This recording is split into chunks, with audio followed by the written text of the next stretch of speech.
بسم اللہ الرحمن الرحیم۔ تمرین النحو کی آج کی کلاس میں ہم سبق نمبر 1 پڑھیں گے۔ دیکھیے سبق نمبر 1 ہمارا ہے جملہ مفیدہ۔ اس سبق کو سمجھنے کے لیے سب سے پہلے ہم پر ضروری ہے ہمارے لیے کہ ہم اس سبق کے نام کو ٹائٹل کو سمجھ لیں۔ جملہ سینٹینس کو کہتے ہیں، کمپلیٹ جو بات ہوتی ہے۔ مفیدہ وہ جملہ، وہ سینٹینس جس کو سن کر کچھ فائدہ ہو، پوری بات سمجھ میں آ جائے۔ کچھ مثالیں آپ کی کتاب میں دی ہوئی ہیں، میں آپ کو وہ چند دکھاتا ہوں۔ پہلی مثال دی ہوئی ہے اللہ واحد۔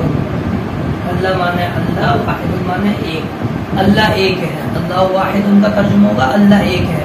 تو یہ جملہ ہے، ایک سینٹینس ہے اور مفیدہ ہے کہ اس کو سن کر پوری بات سمجھ میں آ رہی ہے اور کچھ فائدہ ہو رہا ہے۔ ایک اور مثال میں آپ کو دیتا ہوں۔ کسر ابراہیم الاصنام۔ کسر مانے توڑا، ابراہیم مانے ابراہیم نے، الاصنام مانے بتوں کو، ابراہیم نے بتوں کو توڑا۔ تو اس کو بھی سن کر پوری بات سمجھ میں آئی کہ بھئی یہ جو بت ٹوٹے پڑے ہوئے ہیں ان کو ابراہیم نے توڑا ہے۔ ایک اور مثال میں آپ کو دیتا ہوں۔ نصر اللہ عبدہ۔ نصر مانے مدد کی، اللہ مانے اللہ نے، عبد مانے بندے کی، ہو مانے اپنے۔ اللہ نے اپنے بندے کی مدد کی۔ جب یہ سینٹینس بولا گیا، یہ جملہ بولا گیا تو سن کر کچھ فائدہ حاصل ہوا کہ اس بندے کی مدد جو کی ہے وہ اللہ نے کی ہے۔ تو یہ تینوں مثالیں جملہ مفیدہ کی ہیں کہ ان کو پڑھ کر، سن کر، بول کر کچھ فائدہ حاصل ہوتا ہے، پوری بات سمجھ میں آتی ہے۔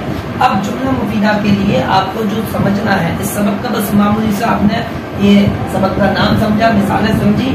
اب جو آپ کو اس میں بات سمجھنی ہے، بس اتنی سی سمجھنی ہے کہ جملہ مفیدہ کی ڈیفینیشن کیا ہے۔ جملہ مفیدہ اس جملے کو کہتے ہیں، اس سینٹینس کو کہتے ہیں جس کو سن کر کوئی بات سمجھ میں آئے، کچھ فائدہ حاصل ہو۔ اب یہ بنتا کتنے کلموں سے ہے؟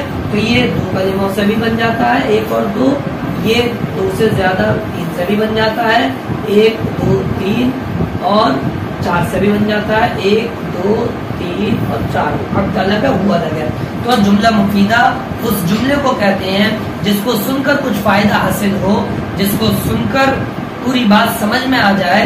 یہ 2 کلموں یا اس سے زیادہ سے بنتا ہے۔ اب ایک سوال ہے، کیا جملہ مفیدہ ایک لفظ سے بھی بن جائے گا، ایک کلمے سے بھی بن جائے گا؟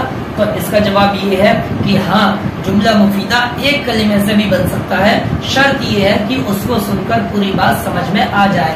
جیسے مثال کے طور پہ آپ کے پاس ایک لفظ ہے اجلس، اس کے معنی ہے عربی کے، اردو میں اس کو کہیں گے بیٹھ، اجلس بیٹھ۔ ایک اور لفظ میں آپ کو دیتا ہوں، قم۔ ایک لفظ ہے، اس کے معنی اردو میں کھڑے ہو۔